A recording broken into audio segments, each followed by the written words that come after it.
What is up, everybody?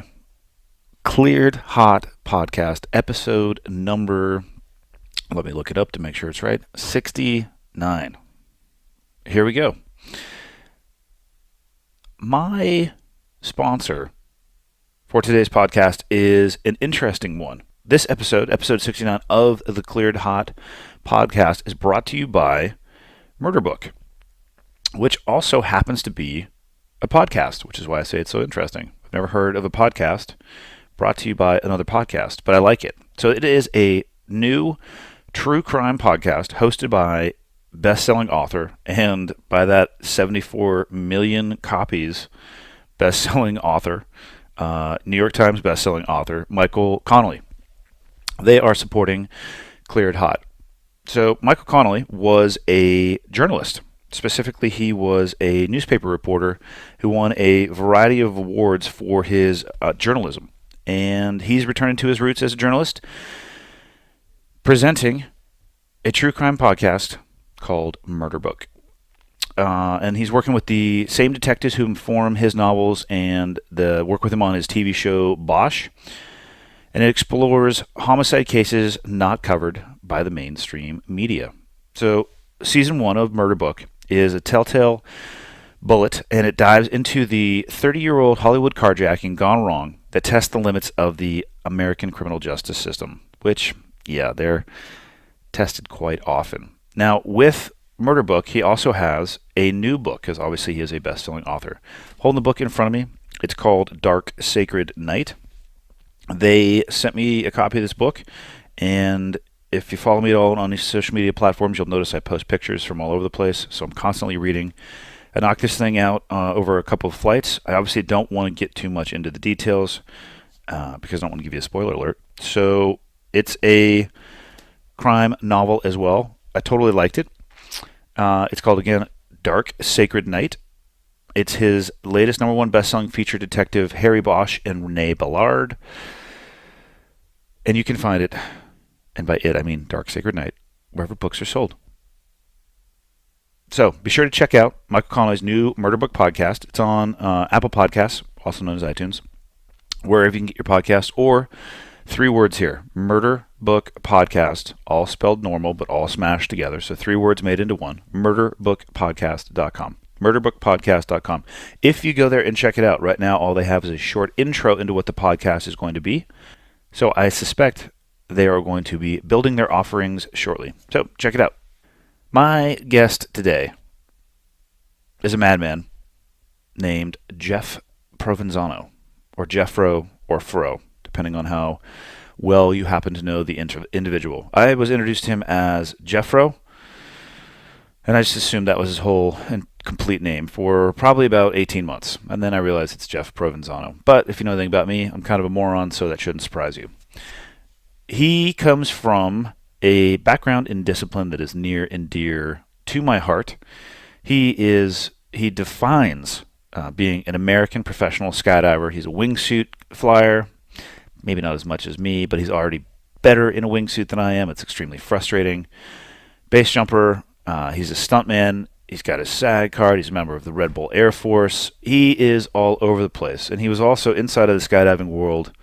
There is a discipline called swooping, which we didn't really even get into. Surprising, considering that's really how he, I would say, put his stamp on the sport, where you do incredibly high rate of turns that develop a lot of speed. And at the bottom of that speed, as you're coming across the ground, you can do a variety of things. They'll do distance, they do accuracy, and they also do freestyle, where you can do a variety of tricks. He put his stamp on the sport in the swooping aspect, but honestly, he dominates just about everything that he touches with a wing.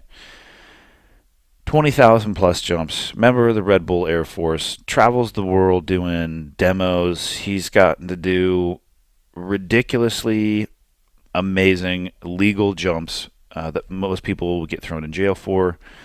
Because apparently when you work in the entertainment industry, if you write a check that's large enough, things that are sometimes illegal become legal, and they just stand around and clap instead of chase you with the lights on the top of the car. So he's an awesome guy. I met him through skydiving, actually, when I was working, teaching Air Force personnel, I would say a gateway course from their initial military free fall training into operational free fall training. And he's the kind of guy, when he opens his mouth about jumping, I shut mine and I start listening.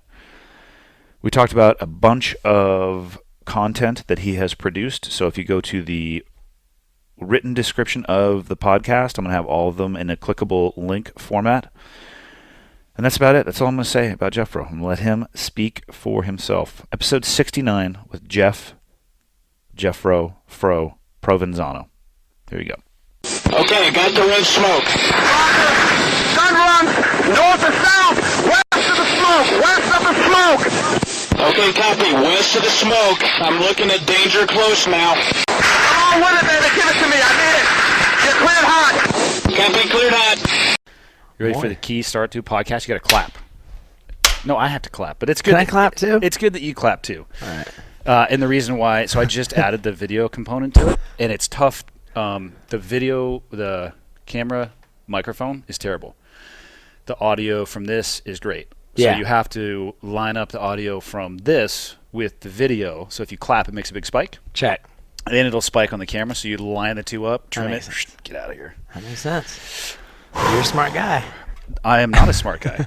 You know me well enough to know that I am not a smart guy. What I do is I listen to people that are smarter than me, which in my case is that's what smart people do. That's what smart people do.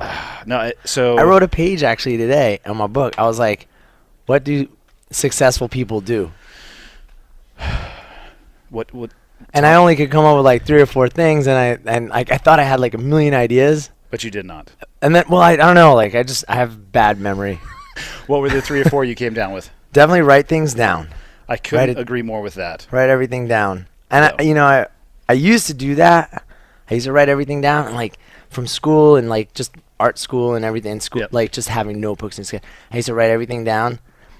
And then I kind of fell away from it. And then like the last few months, like year maybe or so, I was like, everything just started like getting away from me. Yeah. You know? And then I started writing things down again, and everything just like came. It just like cleaned up my life. I'm like, how does writing? And I'm not a good writer. Like I just write it to write it. Like, there's no rhyme or reason behind it. I've heard, especially when it comes to learning, like my sons, a 15-year-old and a 13-year-old, they do so much learning on electronic devices. And from what I've read, I have a struggle. Like when I read books, I really struggle to retain anything that I read digitally. The paper, for whatever reason, the tactile sensation. And writing things down, from what I've been able to find, the research, in air quotes, depending on, I don't know who the person doing the research is, but it's you retain things better if you actually write it down. So I wonder, is that like true for your kids too, like next generation?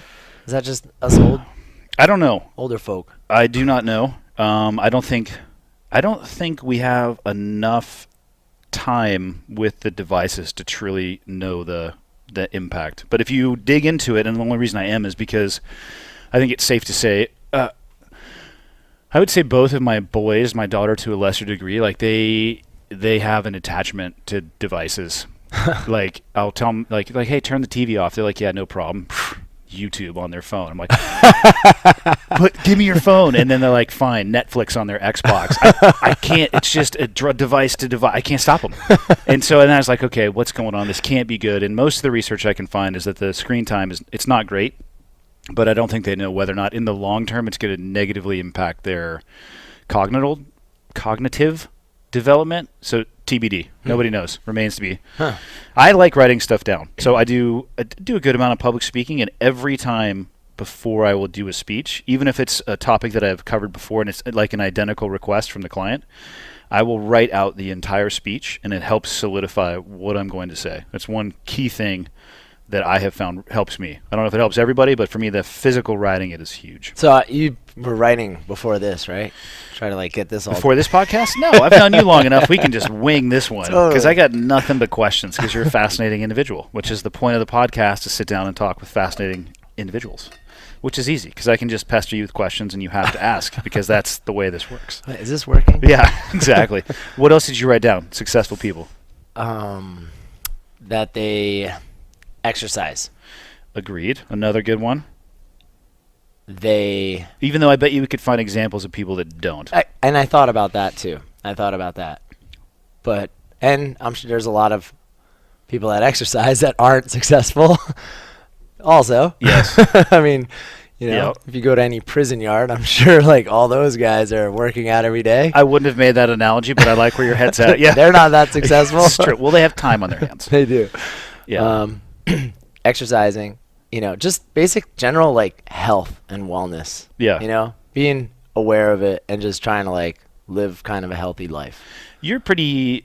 So watching you, Like an active life. yeah, you've been. I would say, the health aspect. If I judging based off your social media, I'd say the last 18 months, it seems like you've dove in deeper into your desire for a healthy lifestyle. Like the yoga, I see you posting like sweat every day. I'm like, yes, Yeah.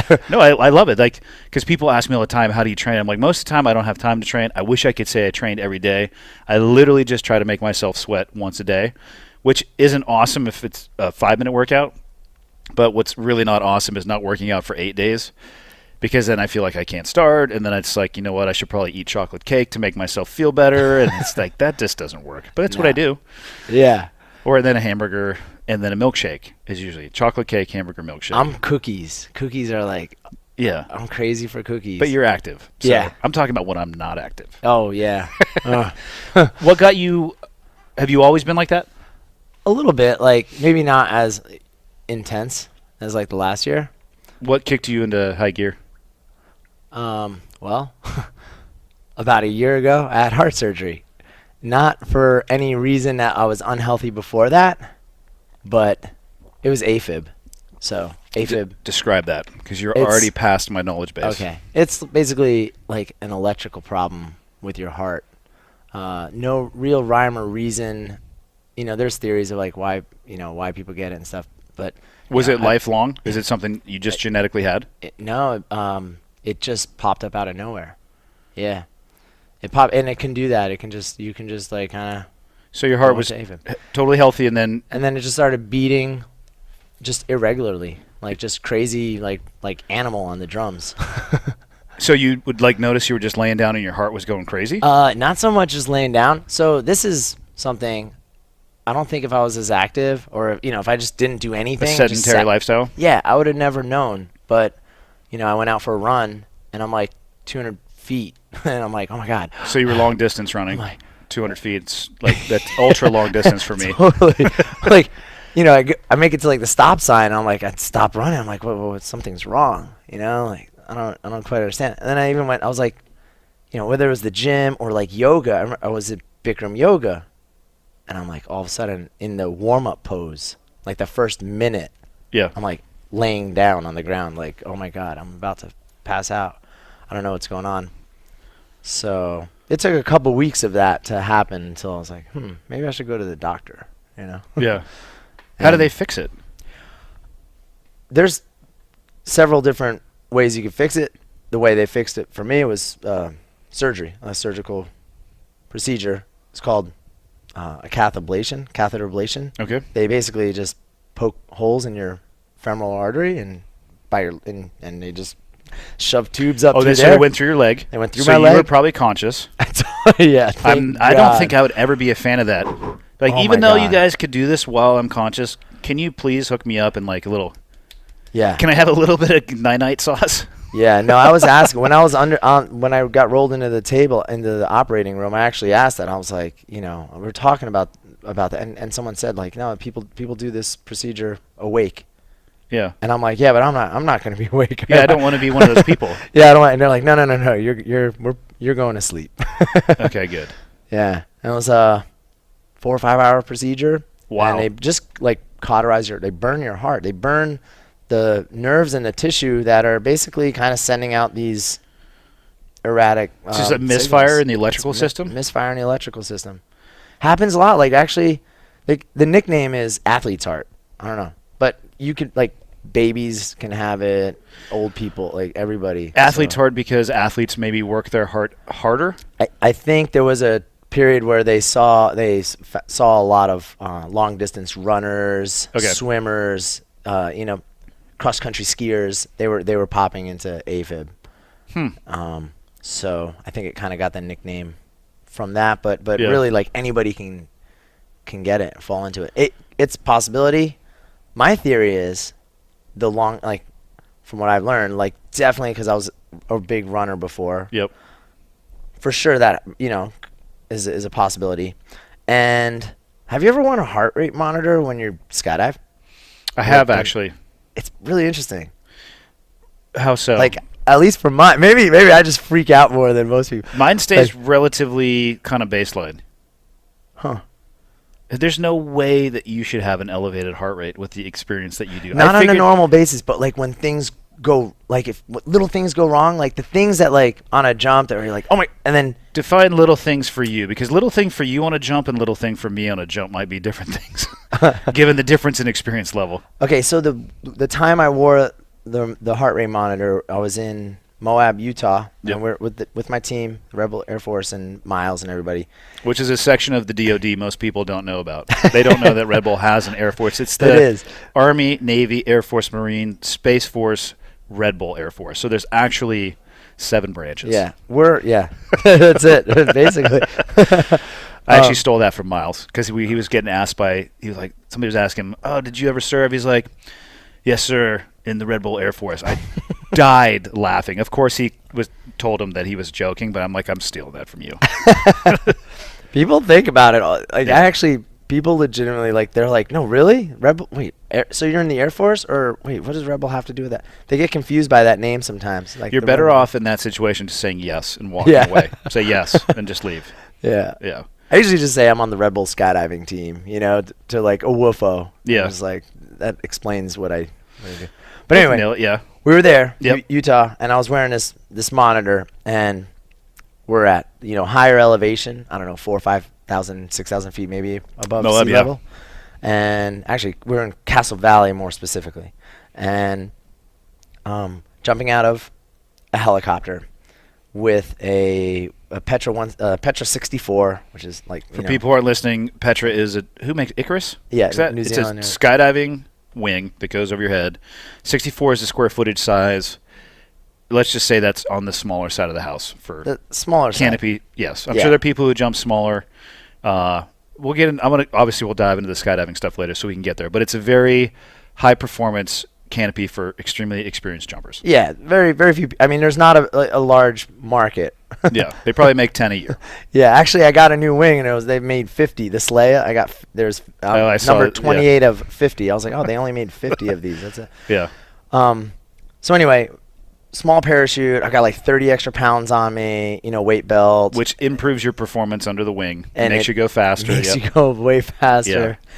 And it's freezing. It's winter, and it's like one of the coldest days of my life. It was like one of the coldest jumps ever. And I jump. We're doing this jump.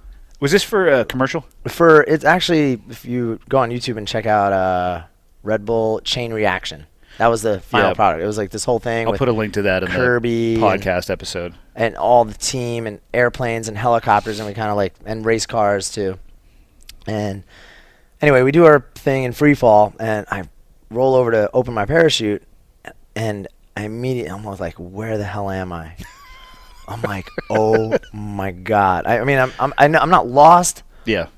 But I'm just not near my landing area, and there's nowhere. I mean, like nowhere to land.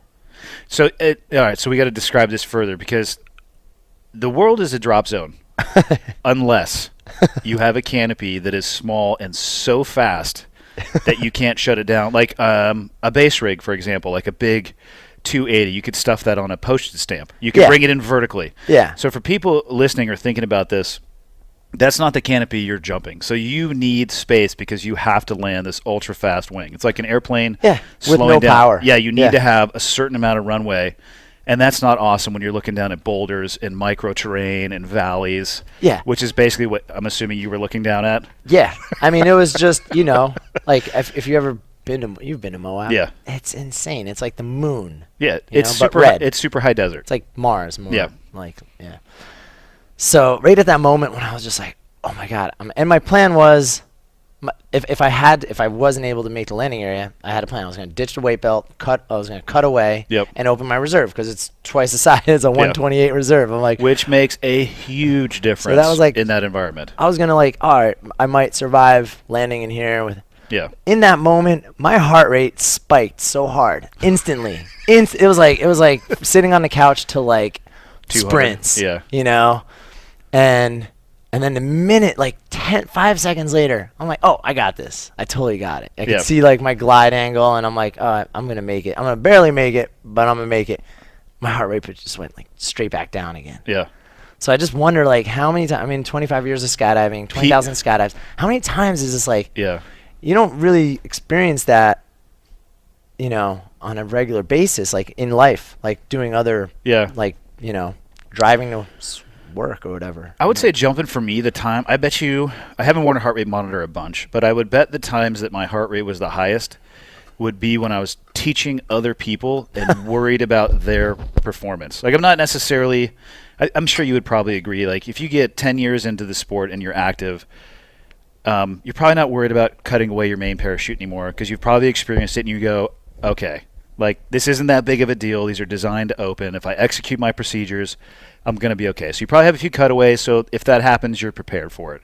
You've seen a lot of stuff, but then you like teaching brand new people how to jump, or a buddy of yours or somebody that you care about, and you're sitting there like, oh my, I have to let go of you during this jump, and you're just like, let go, and then just start the freaking whirly gig, like, ah! Like, I guarantee you my heart rate was through the roof on that. But it's not for a concern for me, it's for a concern for somebody else. But your heart's still going through. It's spiking because I'm afraid for that person because they don't know how much trouble they're in. They just have a smile that I can see blurring as they're spinning like a top. Ah, this is so awesome. Yeah, this is extreme. Oh man, the military jumps. I mean, you've obviously been out there to some of the courses and throwing the rucksack on these guys and being responsible for saving their life when they start a whirly gig they cannot get out of. It's not an awesome feeling. I'm actually probably at peak heart rate on the ramp before the jump begins, just shaking it out, getting ready to do the bolt. And like, and the guy's just like, ha ha ha, this is gonna be awesome. I'm like, oh, I hope more so for you than me. Yeah, I actually remember watching. Was the chain reaction? Was that for a car? Was there a car aspect in there? Yeah, actually, it was. It was an Audi. It was I think ultimately it was an Audi commercial, or they funded it. They partnered up with Red Bull. Because you had Kirby out there doing corkscrews. Yeah, he was corkscrewing around us while we were flying the wingsuit, and he's like aerobatic corkscrews around. I'll just link to it and people can watch it. It's bananas, the stuff that your guys' team does. It's pretty crazy. So 25 years of jumping. Oh, 24. I exaggerate a little bit. It's like, I mean, it's close enough, you know, and 20,000 jumps. Yeah.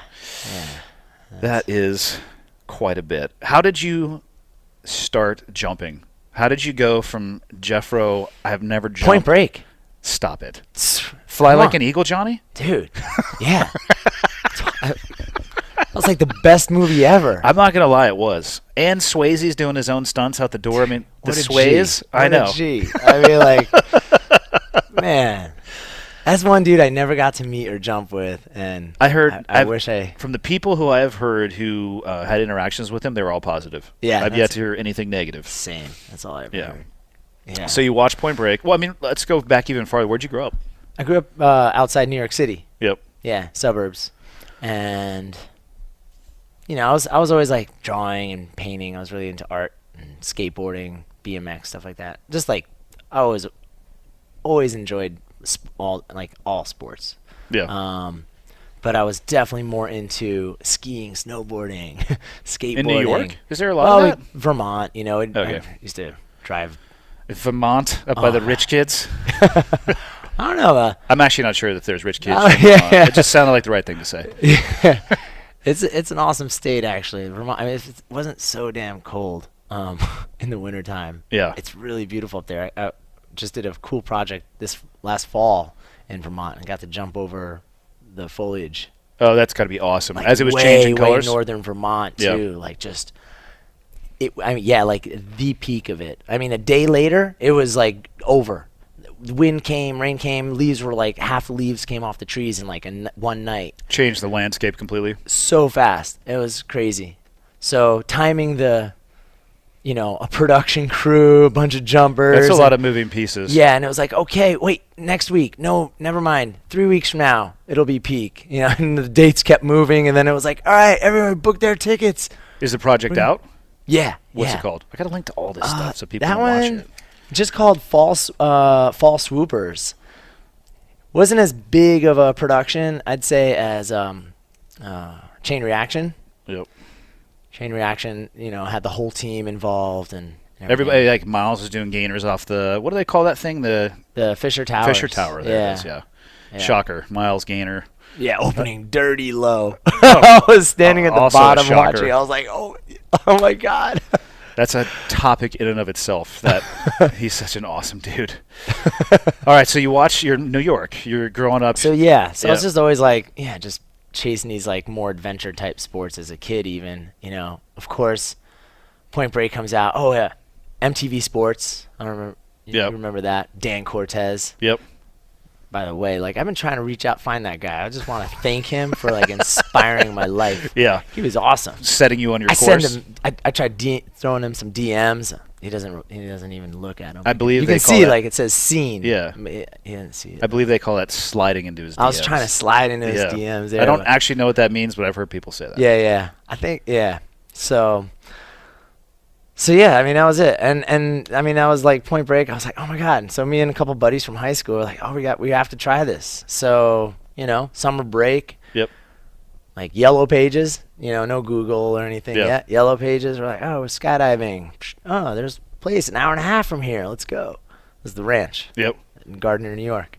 So myself, 3 of my buddies from high school, we went and made a jump. And tandem, I'm assuming. Tandem, all of us. Yeah, we had to sit around all day too, till like 2 o'clock because it was like raining in the morning. But then the clouds broke, and I think it was that almost sold me to continue. Was this experience flying parachutes through these canyons in the cloud? Yeah. Like, I'm like this world exists up here. Like this is insane, Like I'm like, what? Yeah. What year is this too? 95. Okay. 95. So yeah, when I landed, I mean, and I was really scared. I mean, I was not, like tough guy jumping at all. I mean, I was like nervous, like to the 100%. As most people are. They may say that they're not, but as the TI, when you strap in and you feel, you're like, okay, I know what's going on here. Yeah. Oh man. No, that was me, 100%. I was probably even like beyond more nervous than most people, to be honest. I'm like, how can anybody be? But anyway, landed and was just like, oh my! And my tandem instructor was like, hey man, nice jump. Okay, he was on a back-to-back backup load, so he's like, I'll don't go anywhere. I'll be back in 20 minutes. I'm doing this, taking this other guy. I was like, cool.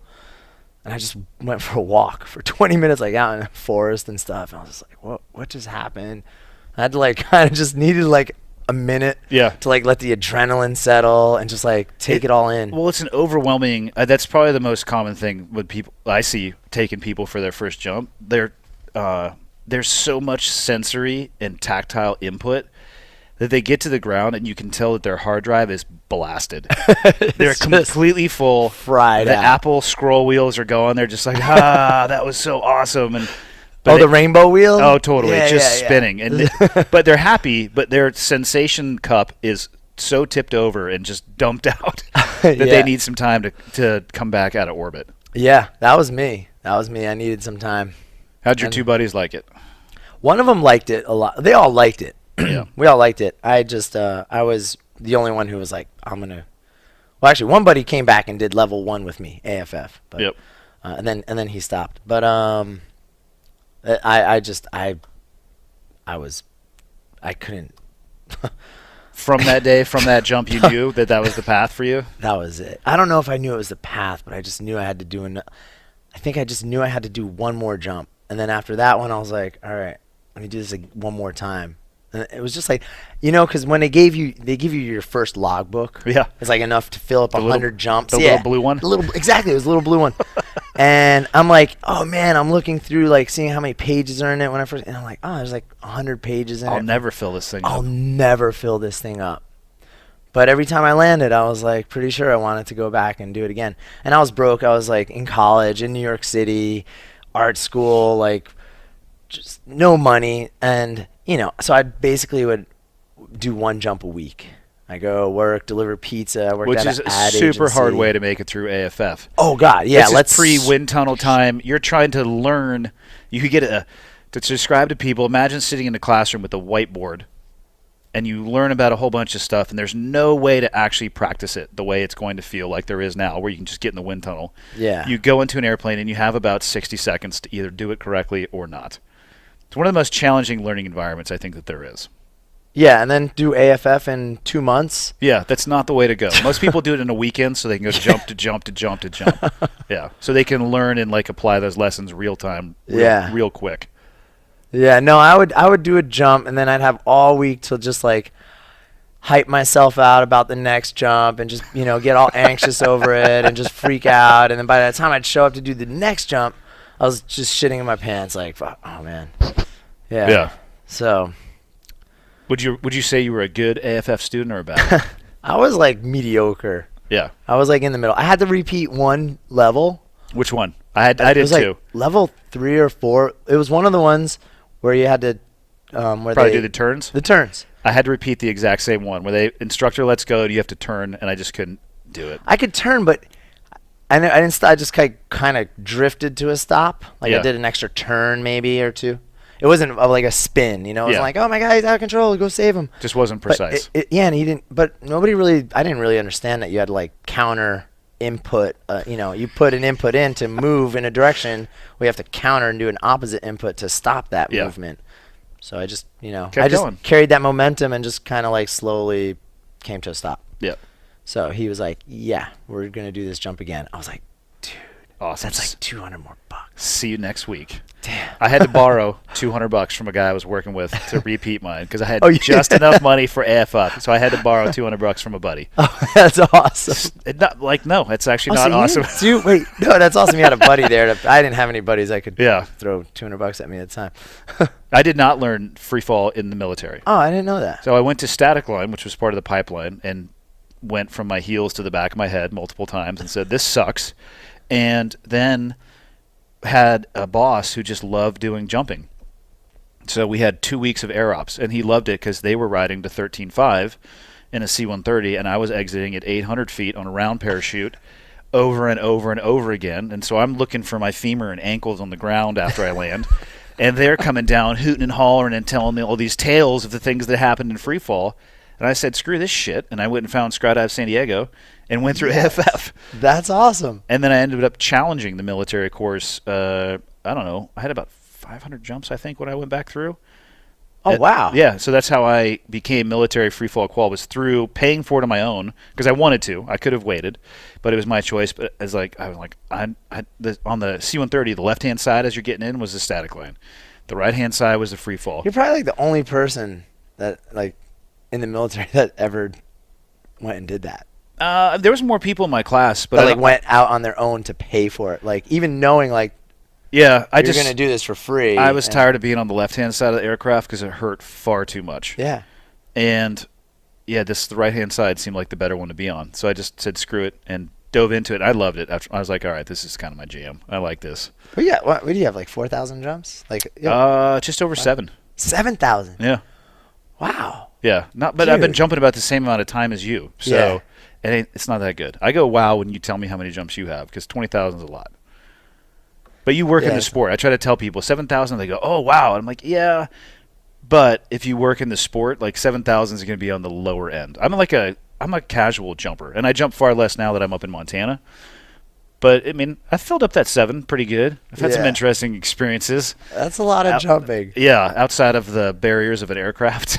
I mean, it's still, even if each jump only took 30 minutes of your time. Yeah, it's a lot. It's a lot of minutes. It is. Well, and again, multiply that by 3. 30 minutes meaning the plane ride up. Oh, I know. Yeah, well, multiply my experience by 3 at its approach. Oh, yeah. That's what I'm saying. So it's a lot. So you get through AFF, and then at what point did you just go both feet in the bucket? I wanted to. I was like, so I recruited. Amy Shimlecki. Yeah. So. Oh, that's right. You guys both started at the ranch, right? Yeah. So I'm looking for a buddy. Like, who's going to drive up to the ranch and, like, who's crazy enough to go skydiving with me? And I'm like, Amy. She was like a rat. She was ripping on a snowboard. Like, I was just like, all right. Amy's the one for Yep. sure. She'll go. She's down. So I went to her job. She was working at a deli, and I went and I was just like, hey, Amy, you want to go skydiving tomorrow? And she's like, oh, hell yeah. I was like, that was easy. Yeah. And so that was it. I kind of recruited her, and then she was hooked. She was hooked. She wanted to go up. And now every weekend we were going, together. Were you guys jumping together too? Just doing fun jumps, the two of you? Not yet. I mean, because it took 2 months to go through AFF. we didn't quite get there yet. She was on the same AFF program as I was. Yeah. More or less, but anyway, we continued jumping, and now, let's fast forward to a year later, maybe about a year or two down the road, and now we're jumping together. Now Amy and I are jumping together, and we're trying to finish school, and I just have this brilliant idea, like, hey, Amy, let's drop out of school and just go skydive all the time. Like, let's just do it now. Like, we're wasting our time at school when we could be just doing this. And she was like, no, that's like, she was like, dude, that's a bad idea. Bad like, idea we're alert. almost done. Like, this is our third year. We got one more year and you'll have a degree, Yep. bachelor's degree. One more year, just suck it up. And I was like, yeah, maybe you're right. But I don't know. I don't know. So thanks, Amy, for keeping me in college. I walked away with a degree that I'll never use. But you have it. But I have it. And Yep. you know what? It was art school. So I learned a lot about living a creative lifestyle and apply a lot of creativity into my job, I guess, now. So how long until you got your first sponsor? first sponsor was around 2000. Yep. 2000 jumps or year 2000? Year 2000. Okay. It was Larson and Brusgard. Yep. They make altimeters. Yep. Good ones, by the way. They're awesome. They're still my sponsor. Yep. And How many jumps did you have at the time? maybe just like creeping up around, maybe around like 1,000. I don't know, actually. What was your About 1,000. I would guess about 1,000 jumps. and what was your jam? What were you getting into at the time? What discipline? Free flying. Oh, Yeah. it was free flying and swooping. So how would you describe free flying? Because this is three-dimensional. because most people think skydiving, they jump out and your belly's to the ground, which is not really free flying. You actually don't ever want to be in that position when you're free flying. Yeah. So think if you're That's listening. like two-dimensional. Yeah, think if you're listening to this, anything else, like vertical orientations, your head could be up, your head could be down, you could be at an extreme angle, you could be like sitting in a chair, and everything in between that's not belly flying, pretty much, right? And why not belly flying? Throw belly flying in there too, as long as Just it's make sure it's planned. mixed up. And it's planned. Don't, like, for people listening, if you're on like a head down jump, don't go to your belly. It's not going to end up well for you or other people. Yeah, that's going to be a really drastic speed change. And you might not get invited on subsequent jumps if you live. All right, so you were free flying, which is the discipline I pursued it just was. It's the most fun. I was watching all the Free Fly Chronicle videos. Yes. And like Alaska John, and I'm just like, God, that guy. Yes. And in my head, I'm like, I wonder if he's from Alaska. And of course, I met him later on. Obviously, he's from Alaska. That was the first skydive video. I bought the Chronicles 2 VHS. on VHS. Yes. And I watched it like, I mean, not exaggerating. I watched it 100 times, maybe more. I mean, probably, most likely more. And then, I can't remember the guy's name. Charles Bryan. No, the German dude. Olaf. Yes, Olaf Zipser. Thank Olaf you. Zipser, yeah. And then when he started doing it, like whipping the space balls out, my mind was blown. I'm Yeah. like, you've got to be kidding me. Yeah. That video, I watched that video and I was like, I want, this is what I want. Yeah. I want this. And that's what, ultimately brought us out to Arizona. And So I found those videos while I was in the Navy. So I'm sitting there going, oh my God, this is awesome. I only have Saturday and Sunday. And then I have to go back to my regular job. Yeah. Hey, but you're getting it in. I was getting it in. I was loving it. Yeah, I was getting it. Just jumping with people who were way better than me. I was wildly over my head doing things I You're just shouldn't. going for, Yeah. that's so awesome here. Because nowadays, like with social media, Yeah. I get all these messages from people. They're like, dude, I want to be a Red Bull skydiver and do all the stuff you're doing. And I'm like, sweet, yeah. They're like, how do I do that? And I was like, oh, how many jumps do you have? And I'm like, Zero. I don't jump. I'm like, what? I'm like, I don't know if it's like a millennial thing or what's going on here, this mentality. But I'm like, well, go make a jump first. Like, Yeah. why are you like trying to map out this, career where you're going to be 10 years? I mean, like, I get it. Dream big, goals. Yeah. But that's like that approach, like those questions when people blast me. It's an irresponsible approach. It's I get the same thing irresponsible. on I'm wingsuiting. like, what? They're like, oh my gosh, I've never jumped, but will you teach me how to fly a wingsuit? It's like, no. Like, why don't you go to the drop zone and make a tandem? Just Yeah. see if you like it first. I was actually, I used to jump all the time at Skydive San Diego because of the proximity to my house, but I would hear occasionally people getting ready to do their first AFF jump expressing the desire only to get to a wingsuit as fast as possible, and I was always very concerned for those people. I didn't jump a wingsuit until I had like 3,500 jumps. And it was still a little squirrely, probably because I was jumping one that was way bigger than I should have been in. And I don't know if your A1, if the A1 is supposed to be your first suit, right? The Aura. Probably not. You had like 5 jumps Swift or something. 5 jumps in an S-Bird and S-Bird, and then this package showed up, and so obviously it was divine timing. So I threw that on. I don't recommend that procedure for anybody, but that's the way that I went. But that's 3,500 jumps took me 10 years. Yeah. Because I wasn't jumping as much. I wasn't working in the sport. It was an ancillary skill for my job, and I don't know what it is. I don't know if people think there's going to be instant gratification, but I also don't think they realize how dangerous it can be, because it looks great. And this is the way I describe skydiving and base jumping. It's awesome until it's not. And when it's not, it's really not. It's really bad. Yeah. Yeah. The consequences are steep. Most of the time you're lucky to get a life flight. Yeah. So. Yeah. So don't hit up Jeffro and say I want to be a rep. No, it's just so weird. Like, I still think about it. It's just like so weird. And I'm like, just go make a jump, and then like start skydiving and go move to a drop zone and be a packer. And that's how you're going to become Which a is world what champion you skydiver. did, right? I mean, you basically That's totally dove in That's and it. just lived at the DZ. Lived at the DZ, just in a immersed legit myself. tent? Like in an actual REI tent? I had a tent. I don't know if it was an REI tent, but like legit tent for about a month. Yep. Bunkhouse. I moved in. I was like, okay, I can't do this. And there was space in the bunkhouse, so I moved into the bunkhouse for like 3 months or so. And then I bought an old trailer, a leaked. You couldn't move it. It wasn't like a trailer you drive around. It was like they drug it into this RV slot, and they were like, all right, there it is. Like, you're not moving it. Yeah. And it leaked every time. Thank God it was Arizona. Didn't Yeah. rain that much, but it leaked really bad. And I lived in that for 7 years on the airport. How'd you make the jump from New York to Arizona? How'd you find out about Eloy, which is a freaking mecca? So before all the internet stuff, Yeah. Parachutist Magazine, Yeah.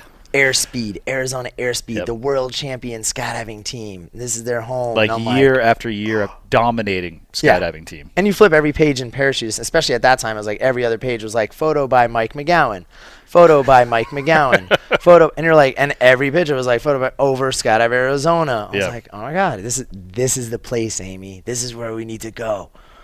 And we like, yeah, let's road trip. So she's still into it deep at this point, too. She's still into it. Yeah. Nice. We plan a road trip. That summer we planned a road trip from New York to Florida to, LA, basically, and then stopped in Arizona and stayed there for about 6 weeks. And actually, like, got a job packing. Yep. Like, I was like, hey, is there a job? Like, I'll clean toilets. I don't care. Like, I want to stay here for my summer. Amy wanted to stay there too. And we went and found jobs. Amy got a job at the truck stop. She was working she worked at Waffle House for like a week, quit, and then got a job at TA. Like waitressing at the TA in Eloy in 95 or 96 or whatever, 97 maybe. It's like 96, 97. I'm like, and I'm like, hey, can you give me a job? And they're like, do you know how to pack? No. And they're like, oh, no, sorry. 10 minutes later, Brigida, she was like the manager at the school in Eloy at the time. She's like, oh, hey, come back. You know what? We'll just teach you how to pack parachutes, and you can pack for the school. I was like, yes. Yep. First job in skydiving. First job in skydiving. And it was like, that was the dream.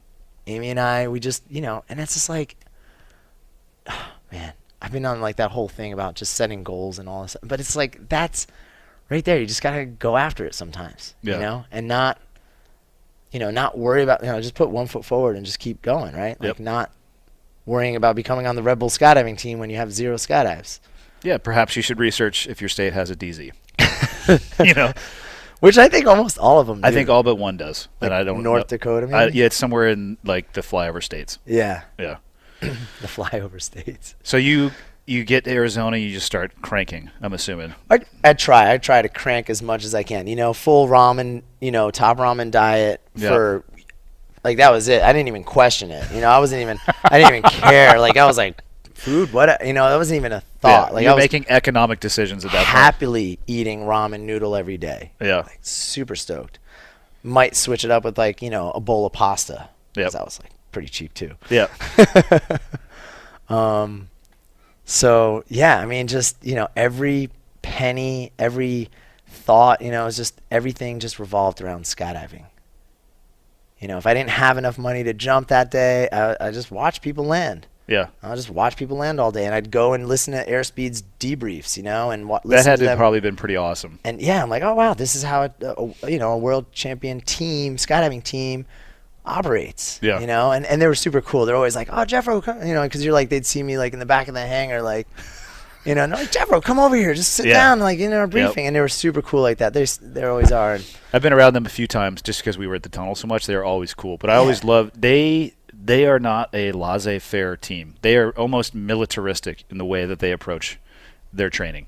yeah, They're not joking around. no, Yeah. it's like, oh God, what was his name in Rocky?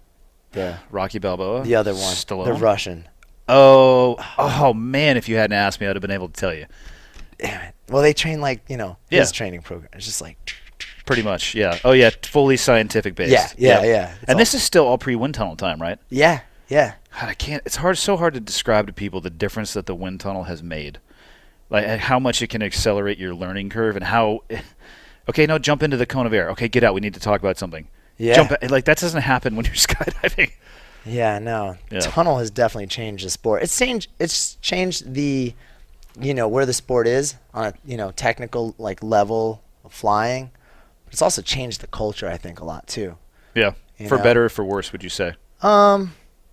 In some ways better, in some ways worse. In some ways I see a lot of the jumpers now. Like when I was learning, you were at the drop zone at 8 a.m. to do 10 jumps all day. Yeah. Now, unless you're on Airspeed or a team like that and you're training for nationals, most jumpers are like, oh, they'll fly in a tunnel a bit, right, and then they'll show up to the drop zone at like 1 now, and do like 3 or 4 jumps in the afternoon and call it quits. You know? So, it's changed things like maybe the the drop zone culture. It's taken a little bit away from that, but it's also brought back a lot more. Yeah. Would you say flyers are better now because of the tunnel? Oh yeah. Yeah. Like, I mean, there's no comparison. I Like, think, what was a world record free fly formation back in those days in Eloy? 40? I mean, the first Maybe one was like 20? Yeah, the first one was like a 20-way, I think we did. Yeah. Then So what I'm talking about 40-way. is 20 people actually. What are the rules on that? Obviously, the exit not attached except for the base. Base meaning like every formation is going to have what, about 4 to 5 people Yeah. that they set the foundation for a geometric pattern and the fall rate, and everybody else has to come in. And how long do you Fly have to, down. You have the jump, whatever. no, how long do you have to hold it for though? Does, a still frame, one with millisecond. everybody in the formation That's holding it. it. Okay. Yeah, if you get a picture of everyone gripped, holding counts. their grip, it counts. Okay. I It thought could there be- might have been like a 3-second requirement or something. No, it's just one still frame of it.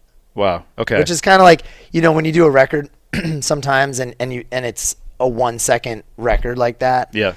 I've been on some where we went back and did it again because we weren't sure if we had it and the judges were looking at it and Yeah. we found out we did get it, but then we went and did it again and we held it for like 5 seconds. And It's that just better to feels hit the better. ball 100 feet over the fence than like see it hit the top and then bounce straight up, and you're not sure which way it's going to actually come. So 20. Okay, so call it a 20-way. And what years were you in Eloy? So visited there. We made a trip there in '96, and then I moved back there in '98, and then pretty much called it home base since then. So in about 98, would you say the 20-way was a big formation? 20-way wasn't even yet happening. And what did It they? was probably like a 12-way at that time. So 12 people. What did they just attempt? What were they going after? 200. What was it? Yeah, it was close to 200. which to me, I honestly can't fathom. Last summer, you mean, in Chicago? That one? I think so. Yeah, the most recent one. I think it was. It was definitely obviously triple digits, but I think it was in the twos. Yeah, I think it might have been 204, something like that. They didn't. There was no record this year. There wasn't, but even the fact that that 10x of what was impossible. I'm just totally. the growth in the I sport. get where you're coming from. Yeah. Yeah, and I honestly think the tunnel has a lot to do with that, especially that discipline, free flying discipline. Absolutely. Because I watched those videos, it's like, oh my goodness. Yeah. I mean, you've been on some of those records. Yeah. What's that almost feel all like? of them, except for I didn't go last summer. I didn't go to Chicago. What's the biggest formation you've been on? Whatever, it was like 164 or 74. What's that like? A lot of people in the sky. A lot of people. It's just like 164, 200. I mean, at some point, it's like you're not going to notice the difference. You're not going to notice. I don't think. Yeah, I didn't. 164 to whatever the one we did before that was like 120 or something. I honestly didn't really notice much of a difference. Is it nuts though to be able to get to so you have a specific place you have to be. Yeah. It's not like everybody jumps out and they rush and they try to make up a pattern. Like everybody has a designated position, right? Yeah, not only a position where you need to be in the formation, but your approach to the formation is pretty specific from and departure, a right? certain aircraft, and then the break off departure. Yeah. Yeah. That's a lot of people under canopy at the same time. Yeah, that's cool to watch from the ground. Like sometimes you land and people are like, oh my god, that was so cool to watch. And I'm like, damn, I wish I was on the ground to watch it instead of being in it, because everyone's like saying how cool it is from the ground. I've never seen it from the ground. And you're probably just up there like head on a swivel, trying not to kill yourself. Yeah, you're just trying to fly your hardest, and because people are it's pulling and pushing, and you just need to try to stay in your position and kind of reference exactly to know what your position is. How do they structure those? I'm assuming it's based off of skill. So are the more skilled flyers the last ones to come in? Do they build it from experience level outward, or does the experience get or the ability to fly increase as you get outward? Like where do you put the people who have the most skill? You got to have a little bit of the skill in the middle. And then it's kind of spread out. It's a little bit. Not that any of them are unskilled, by the way. I think closing pods are probably like the more difficult out on the outside. Yeah. Well, in one way, because on the end that's like the end of a whip. So like it moves 2 inches at the base, but down at the end it's like 10 feet. Well, you watch in the videos, it looks like a wave the whole time. You see everything translating through, and obviously it exaggerates as it gets to the tail of that whip. Yeah. So, being on that tail, I mean, it's moving a lot. But being on the inside, you need to be a really strong flyer, because in the inside, that's where you're getting all, people are just trying to knock you down and push you over, So Get out of my way. Yeah, you need to be like flying, but like pushing back against it, but also like, maybe not pushing back, but keeping it so you're trying to keep the formation like looking like that pretty picture it's supposed to look. Yeah, you don't want it to be waffling in and out, right, and breathing and getting closer. That would be just terrible. Yeah. Have you ever seen like one of those formations where they're getting like over 100 people, where it just detonates? Does that ever happen? Yeah. I haven't really been on. I mean, you have little things, and I didn't really. I know things like that have happened on some of the records I've been on, but never. I was never like around me, not like the. It was always like on the other side of the formation, like that's exactly where you want it to happen. Yeah, like. But as far away from me as humanly possible, but I still captured it on my GoPro. Yeah, that's what I'm shooting for. I need to, so then I can post it, but I actually don't want to be involved. Yeah. So 20,000 jumps. Do you have like a top 3 you've ever done? Like, Yeah, I got a couple. What's the number 1 for you? I go back and forth with this one, but taking mom on a tandem. Yeah. I mean. That's pretty awesome. Sweet. I wish I would have had the chance to do that. I got my tandem rating to do that.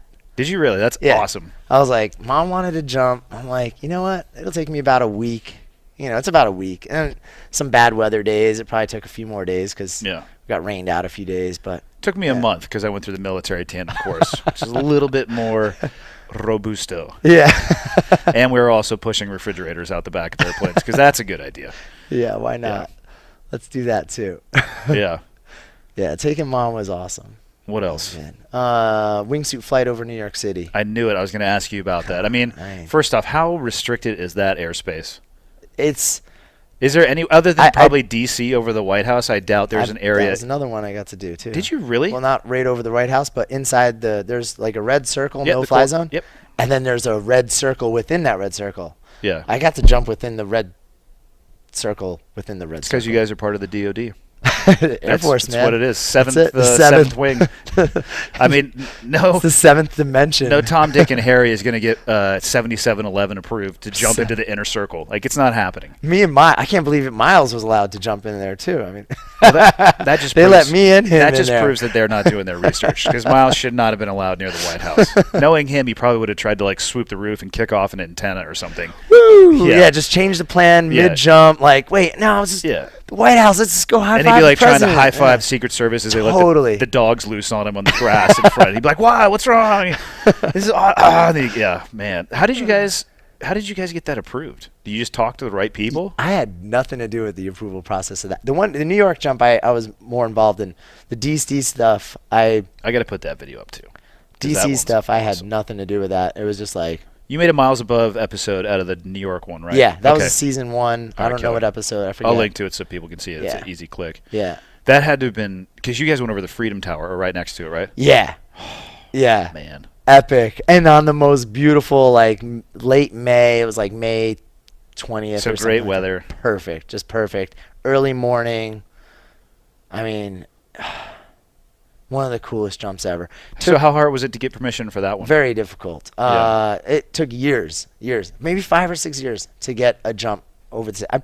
I proposed other ideas to the city, to the mayor's office, the film department. Everything kind of goes through that for some reason. I don't know why, but that's how New York works. Yep. And everything was getting shot down. I mean, I had permission from building owners, landowners, like, yeah, you can jump off of this and land here. And New York is like, nope. Yeah. I'm like, no, but like the guy who owns a building, like, you don't understand how the city works. I'm like, well, that's what permits are for. You're gonna permit me to do that. Yeah. Because somebody, not me, most likely Red Bull, will pay you. Yeah. For said permit. And they were like, nope. So then the idea came up, like, oh, how about this? We exit over the water, and we fly our wingsuits up the Hudson River, and we open our parachutes over the river, and then we land on a boat in the river. So we're never over the city. And they're like, oh, yeah, you guys could. Yeah, that's good. Not saying it wasn't cheap.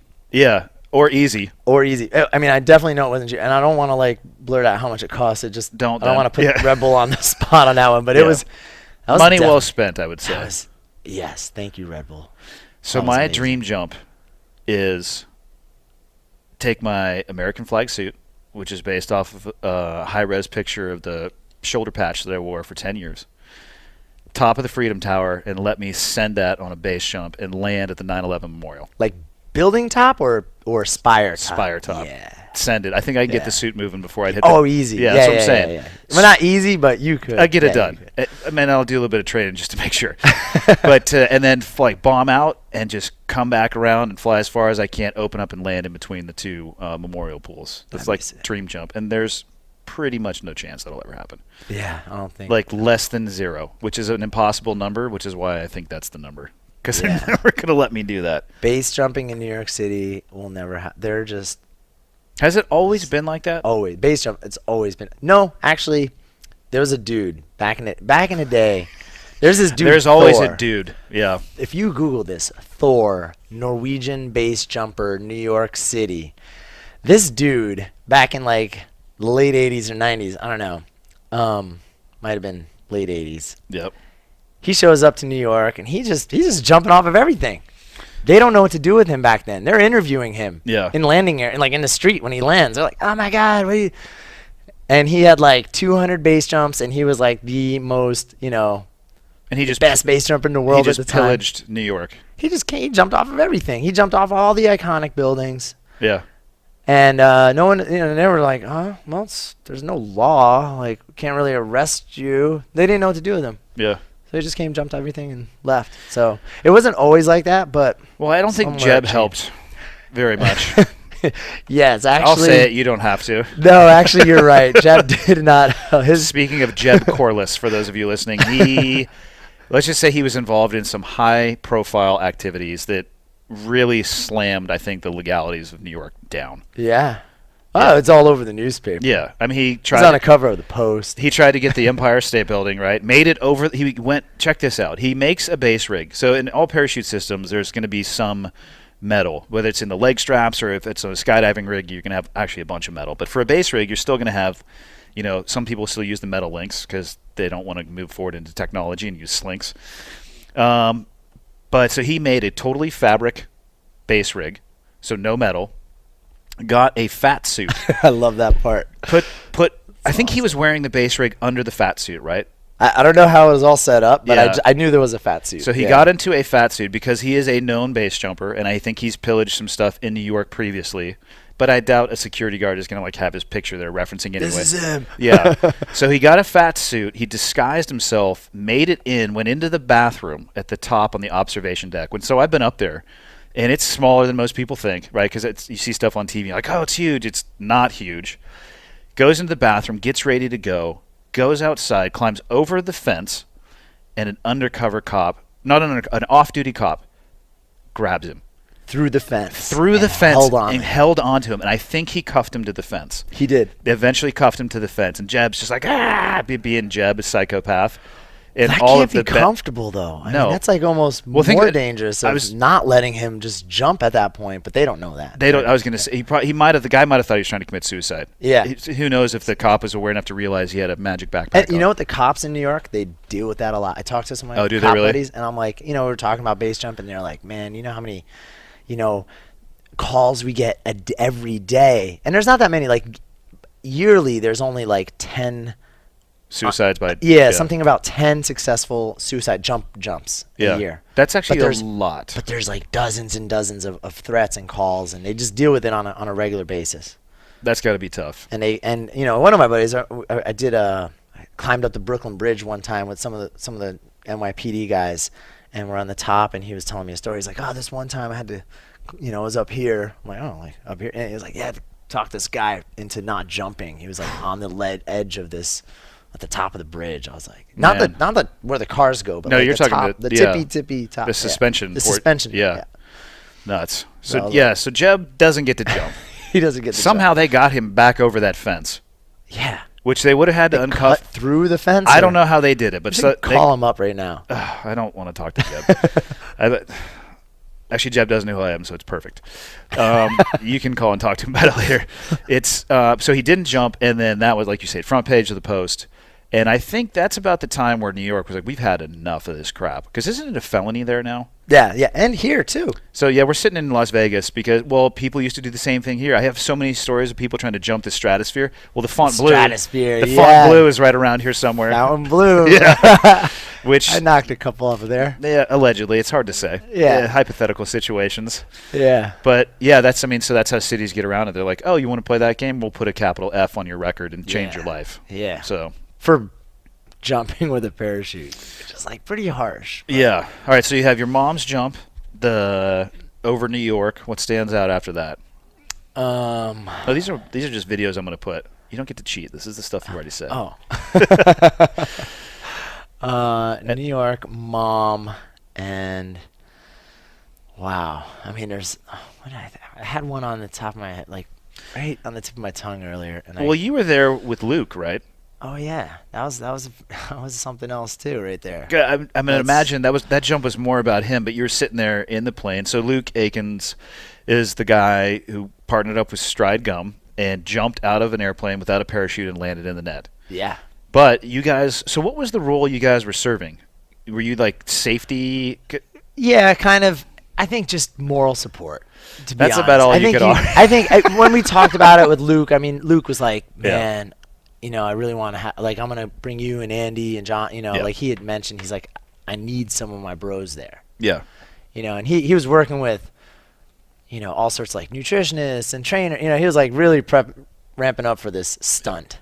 How much time between concept to execution? Over a year? Yeah, I want to say it was like 2 years. I was with him when he got like the first phone call. We were driving to the drop zone and he got a phone call from someone. I was like, oh, we had this idea to jump out of a plane without a parachute and land somehow without using a parachute. Would you be into it? And at first he was like, no.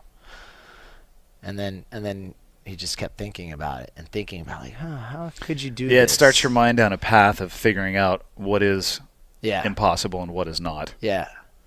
So, yeah. So, you know, there was a bunch of ideas on the drawing board. Yeah. Different designs, ramps, giant mega ramps that he'd like Yeah. fly over to. Oh, there's that freaking bell. Yeah. You hear that? It's dude, we're in Italy here. It's the Yeah, we're in the Venetian. The canal is below us. Oh, man. So, yeah, a lot of different ideas. That would have been funny, or it'd be cool to get a hold of those ideas right now to see all the different iterations until they landed on the net. Yeah, I mean, I think the ideas weren't that like drastically different. You know, Yeah. it was like ramp, net, but some of the specifics of like how the net would work, and Yeah. you know, and then it in the end, it was actually like I think a much simpler solution. Yeah. You know, like even Luke's one of the ideas was, you know, kind of like a piston kind of Yeah. compression. A way to bleed off the energy because you Way have to bleed- so much coming yeah. into the net. Yeah. Yeah, and then it was just ballast. It was just weight. It was just some weights. I saw that video. People are Yeah. like, would you do that? I'm like, of course I would do that. It sounds awesome. yeah. But I also realized, like, people don't realize how much control you have over your body. And if you could line it up and you actually get out at the right spot, you're probably going to be okay. Yeah. But Yeah, it had and to- you can get out the wrong spot on some of the training jumps. One of the ones I did with Luke in Washington. Yeah, how did you guys lead up to it? Explain how we'll So- get to the jump itself, but what led up to it? Well, I'll tell you one thing. So,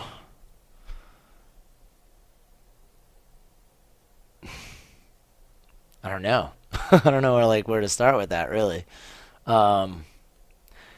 There's definitely a couple of components that are pretty cool about the net one component, the ideas of like a guide. Yeah, You know, guided how am I system. gonna guide myself into this net? You know, from like 21,000 feet. You know, Yeah. like there was heads up display, like VR. You know, Which would have caused nothing but problems. yeah, like maybe some kind of drone type thing that's flying, and you're just flying near that or something. Yeah. And then it was really simple. The solution was just lights on the ground pointed straight up. And depending on what side of the light you're on, you would Yep. either see a red light or a white light. So, and I knew that's you what were they're like in or out. So it's a pilot solution It was- because yeah, same he's thing. also a pilot. It's the same indicators that you get when you're on glide path. It's white, Yeah. or it could be 2 whites and 2 reds. And if Yeah. it starts 3 reds and a white, I think you're low. 3 whites and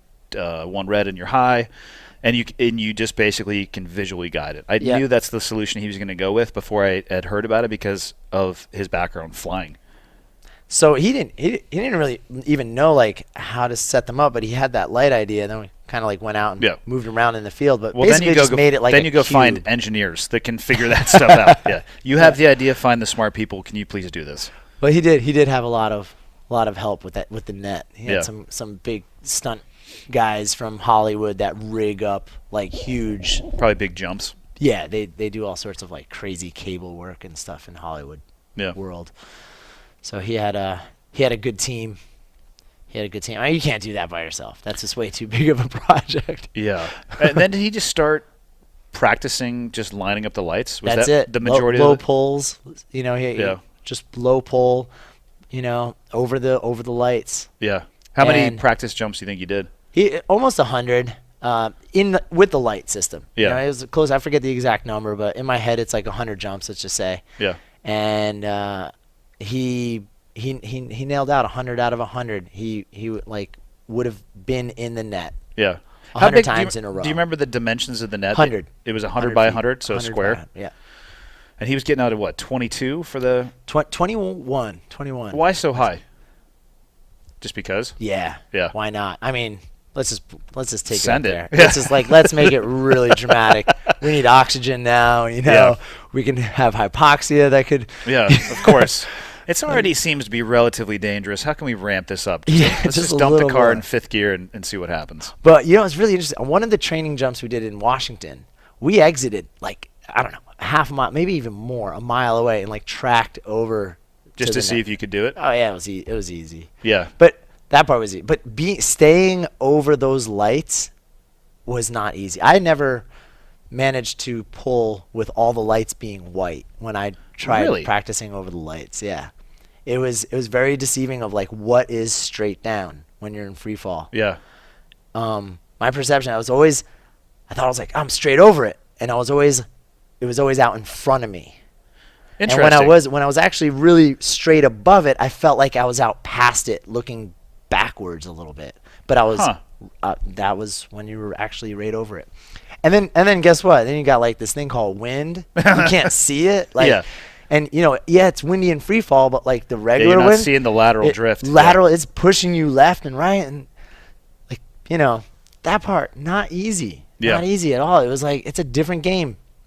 You don't ever play this game in skydiving. Yeah. 20,000 skydives. You never do this. Yeah. You never just try to like free fall over target. Yeah, wingsuiting, you're proxy flying, you're going near things. There's things you're aiming for, but you're looking at angles, and this is different.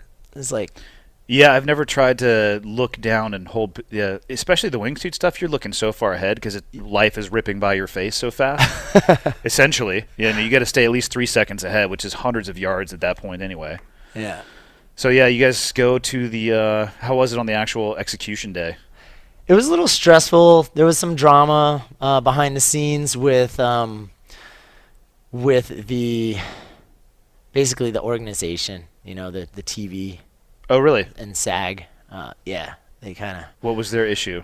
They wanted him to wear a parachute as a backup, which would break his back on the net. Break his back. Yeah. Yeah. Maybe they should try that once and see how. Yeah. And at what point? At what point are you gonna see like I'm not gonna make it at like 600 feet, and you're gonna try to? Yeah. Like you're better off just continue to attempt to make the net. Yeah, because you're still gonna hit at a high rate of speed from 600 trying anything. Yeah. So, because he had it waived, right? Like, you're not. So technically, it's not a skydive. Really? If you don't intend to use a parachute, it's just considered a high fall. So all the rules of skydiving. No way. So yeah, that was the big loophole of like, because Luke's part of the board too, the United States Parachute Association, and everyone's like, "How are you gonna pull this one off?" And he's like, "Well, it's not a skydive." And USPA wanted nothing really to do with it. They're like, "Yeah, no, that's not a skydive." Wow. That's some creative wordsmithing. This is it. Yeah. Exiting. All right, whatever. I'm not going to get into it yet. All right. Good on him. Hey, because sometimes that's what you have to do to do the stuff that you want to do. Lawyers are good sometimes. Yeah, I can't believe this. When they figure out things like this that you want to do in your favor, then and it works out in your favor. It works out. Yeah. Was he pretty chill on the aircraft flight up? Yeah, he was quiet. He was pretty quiet. I think it was just like, here we he's go. in his head, man. That's a big thing, right? We all were quiet. It was kind of just sitting there. We were all on oxygen too, so we couldn't really talk. But we all kind of just gave Luke his space, sat, and I think we just did normal high fives before we jumped. Did he spot it? Yeah, I would imagine so. With we got a green light too. I don't know. Yeah. We probably got a green light too. Sometimes you can trust your buddies to spot, but if you're the guy going with no rig, I might take a peek. You know what I'm saying? Yeah. Because maybe that'd be a great time to fool your buddy. Like, just kidding. We're 3 miles. Oops. Hope you can make it. Hope you can track far and fast. That had to have been a pretty crazy visual, though, for you free falling with him. And I'll post the video to that, too, so people can look at it. You guys are all free falling with him, and then you got to deploy your parachute. Yeah. And your homie's just still lead safe and it down to the ground. That's it. And it was 3 of us that had to pull our parachutes, so we opened them. Yep. Kind of like a little cascade. Like one person pulled, then I pulled, and I think John pulled the low. He was like the guy who pulled at 2,000 or 3,000 feet, and then I was at like 3 or 4, and Andy was at like 5 or something. Yep. But when I pulled, my eyes never left Luke, and I actually opened. I had some line twists. And I was just like dealing with it, but not looking at it, just like kicking out, and like my eyes are just locked on.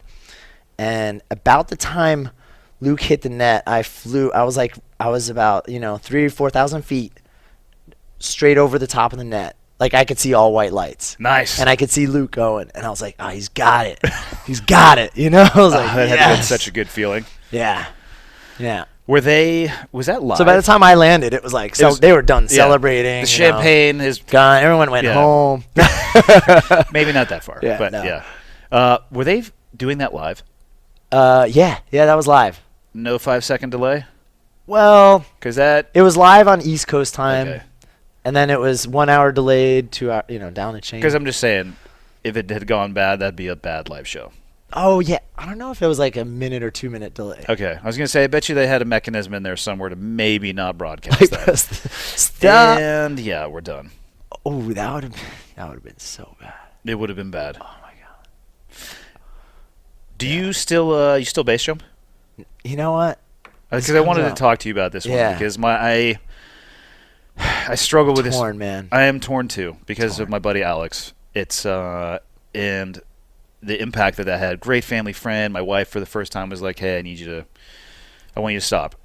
But if you want to keep going, also I'll support you. So I've put more time and thought and effort into it, and I've come to the conclusion that I'm going to continue, but it's going to be way different in the respects that it was before. Like I think Switzerland and using trees for tree gates is probably over, but maybe head to Notch Peak occasionally and send it off of a cliff that's got nothing but free space in front of you and be conservative. I don't know. I've been spending a lot of time with the risk versus reward conversation in my own head. Yeah. No, it's a good one. I mean, I've struggled with it. So I injured myself. Not Do tell. from base jumping. Yep. Ended up in the hospital, surgery. Just shattered my wrist. It wasn't In Arizona, right? in Arizona. Yeah. You got to tell the tale. Saguaro, Yep. which was an awesome jump. It's over this river, and you can't jump it every year because there's like some birds that come, and if Protected the birds, species. yeah, it's like you can't even hike. You can't even hike. Oh, they on shut the it all the way down. Yeah. It's like you're not allowed to be on the other side, the cliff side of the river. So once every like 4 or 5 years, birds don't come, and it stays open, so you can go there. And they don't care, right? It's yeah, based on Yep. totally legal. You can Which jump, is- land, high five a park ranger in the ground. Which is pretty rare for people listening to this, other than basically Twin Falls and Moab, some of the areas in Moab. Yeah, It's BLM land yeah, stuff. you're not going to find a lot of areas where you're not covertly participating in your activity. Yeah. So, so really awesome location to jump. I loved it so much. That was such a good spot. Just really, it was the picture. It was the postcard, for sure. But 180 cliff strike, and So that means you jumped. I jumped. The direction you're heading is the direction you want the canopy to open. 180 meaning that the fabric was facing the opposite direction, so now you're flying back towards the rocks. Yeah. And this yeah. was, I'm assuming, this is not a wingsuit jump, right? No, it's a lower cliff. I forget the exact height of it, but it's around the 300-footer range. And the reason I bring that up for people listening, wingsuit, you can get way, way far away. You couldn't jump that in a wingsuit because it's too low. So if you jump a cliff without a wingsuit, you are very close to it when your parachute opens. Yeah. Which is why 180 is no bueno. And you have to be Johnny on the spot to get out of that. Man, I remember I was tired that day too. I was really tired, and I was headed here. I was coming to Vegas the next day, and I said, let me just do one more jump before I go to Vegas. On the way to the airport, I was coming here. I was going to jump the Eiffel Tower here in Vegas, Paris. Oh, when Miles did that? Yeah. Of course, Was did it? a gainer. It's not a big deal. Yeah. So yeah, it was me and Miles were supposed to do that the next day. Oh, wow. And I called him from the hospital. I was like, I don't think I'm gonna make it. Maybe some ground crew action, but you're certainly not I doing the couldn't jump. even do that. Oh, yeah. wow. I was like. So you 180'd cliff strike. 180 cliff strike. And it's a gnarly cliff to have a cliff strike. It ain't a smooth. Is it jagged? It's jagged. Yeah. It's Okay, jagged. probably are the birds And up it's- in like the little Yeah, they got pockets? little. Oh yeah. no! It's not like a smooth Moab wall or. Did you reach out? Is that what got your wrist? I don't remember reaching out, to be honest. The only part I remember, all of a sudden I'm looking at a wall, and on the video it's like less than 2 seconds from opening to impact. Okay. It was like, it happened so quick, and all I remember was putting my legs out, like trying to absorb the shot, like putting my feet out, like I was gonna jump off, press my feet Yep. into it. Somehow I shattered my wrist, and I thought I shattered both of them because when I landed, I couldn't move anything. Oh wow. And I tore the canopy. I broke a couple lines, an A line, Which is the front of your canopy. Front It's canopy. A lines are not ones you want to break. not one you want to break. Bunch of good tears in the canopy. I had some good tears in it too, but the parachute flew great. Like I still had a great flare. And when Even with your wrists the way they were, even with the wrists, and once I got away from the wall and I was like, okay, I'm gonna live. I'm gonna survive this one. I was like, let me just do a quick practice flare, because I was like, the first thing I checked was my legs actually under canopy. I was like, looking for a bone sticking out, and then I grabbed my head to see how my head was, because I smashed my head too into the wall afterward. You know, just like blah blah blah blah. Just like everything. Just. And you have this on video, I'm I assuming. have it on video. Right. I haven't posted this one yet. Perhaps it's time. I don't know. Yeah, maybe sliding down the wall. Oh, it's a great shot of the canopy, just like getting. You can see like where it tears on jagged parts. Like, oh my god! And I stall it backwards. Yep. Get it flipped around. And yeah, I check. I remember checking my head, looking down at my legs. And I'm like, okay, I'm good. My wrists really hurt. Am I gonna be able to flare? And I pull down low. I'm like, all right, I got one flare in me. Like, I got enough adrenaline pumping in me right now. Like, shattered wrists, no problem. Came in, tiptoe landing. Yep. Just dropped my stuff. And must have said, I was like, I think I broke my wrist. I think I said that 20 times in the video. I think I broke my wrist. I was like freaking out, you know? Well, you probably peeked out of your mind. Yeah. Yeah. And I just dropped my gear there. And then figured out like, well, we gotta get out of here. And so I just walked. My friends carried my gear for me, and I just hiked back out. Straight to the hospital? Drove straight to the hospital. How bad was it? I got like, I mean, the doctor was like, you're gonna be a straight wrist fused wrist. You're never gonna be able to bend your wrist again. You're doing push-ups like this for the rest of your life. And I mean, I could do handstands. Like I got like full range on it now. Is there metal in there, or are they just yeah? Okay. Yeah. And there's like a plate and a bunch of screws, 10 or 12 screws, 12 I think screws. Wow. It just looks like this crazy thing, because it's all in the head. It's just the joint. It's all in my joint. So it's like Was it compound, or was all still like?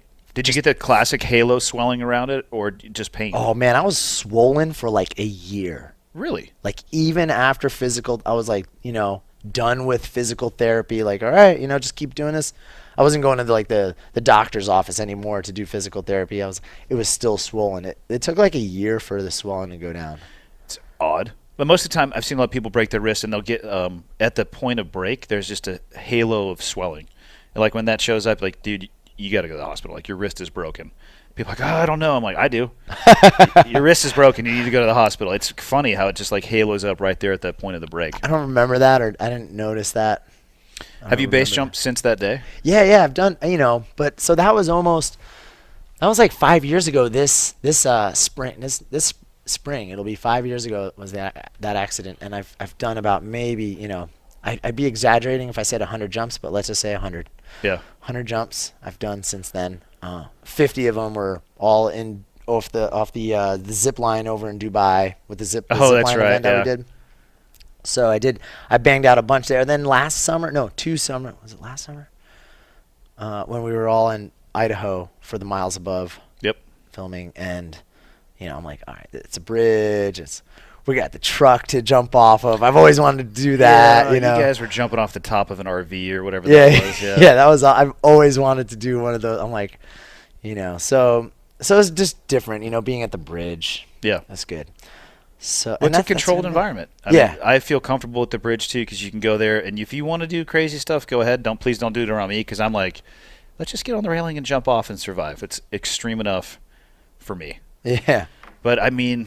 Yeah, I've put a lot of thought into it. I don't know if I'm necessarily totally ready to give it up, but I'm definitely going to change the planning process associated with it. Like the desire to go and deep backcountry like High Jungfrau and Lauterbrunnen and all that stuff. Like those are my favorite jumps, but at the same time, because of the people that I'm there with, and like one of my main bros that I was always there with is no longer because of that. It didn't taint, but it tempered the way that I think about it for sure. Takes the fun away from it. Dude, it sucks. That call. Well, actually, it wasn't a call. I was in the backcountry camping with my family. No cell service. And so you can imagine what happens when you drive back into cell service. Ding, ding, ding, ding, ding, ding, ding. And I was like, this is weird. I mean, like, the normal volume of text you're going to get in a day, and it just blew up. And before opening any of them, I was looking at them like, there's only one person we know in common. And I knew where he was. I'm like, wow. God damn it. And then, the text message, hey, give me a call to class. You don't want to tell anybody over text. It's like, hey, did you hear? Can you give me a call? And I'm just like through my phone. I'm like, God damn it. You knew right away. Yeah, it's a rough one, man. It's I don't think I'll ever stop skydiving, just because it's way too much fun. We were due to get back in our suits and rip around a little bit. It's been like 2 years since we were in Skydive San Diego ripping around. Yeah. Montana's not the jam for drop zones. No. Like the Lost Prairie Boogie is up there, but I've never been to the DZ. I don't know how big it is, so we got to do a trip back to SD. Yeah, or come back to Arizona. Oh, that's true. I could come back to Arizona. I mean, not in the San summer. Diego. Not in the summer though. No. Because you'll die. Yeah, it's hot. It's hot. You think you're still getting better 25 years into it? Yes, I have coaches. What aspects? I mean, free flying. But like, what aspect of free flying are you getting better at? Because you're dynamic stuff. Just the tunnel flying.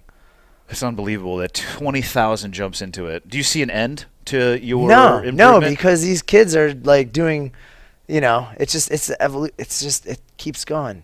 It keeps going, and I think, there's just so much more. Like there's a bunch of stuff I still I want to be able to do. I just there's so many challenges I haven't quite conquered yet. How old are you now? 42. How long do you think you'll jump for?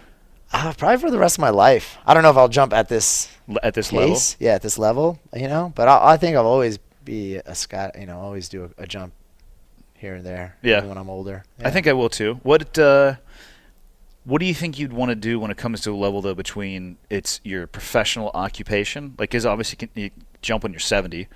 I'm not going to say that you're not going to be on the Red Bull Air Force when you're 70. I'm probably not going to. But I'm going to say you might not be. Right? I don't. Yeah, it's pretty safe. Unless you're like on the rocket wheelchair team, and you're like, you and Miles are racing wheelchairs with rockets on the back. Maybe then you'll be on the Red Bull Air Force team. But what do you think you'll do next? Do you spend any time thinking about that stuff? Yeah, all the time. I think I've been thinking about that for the last 20. I was 15 years ago. I was like, oh man, 5 years. What am I going to do? I've always been thinking that this is going to end, or you can't do this forever, but yeah, at some point it will. It'll catch up.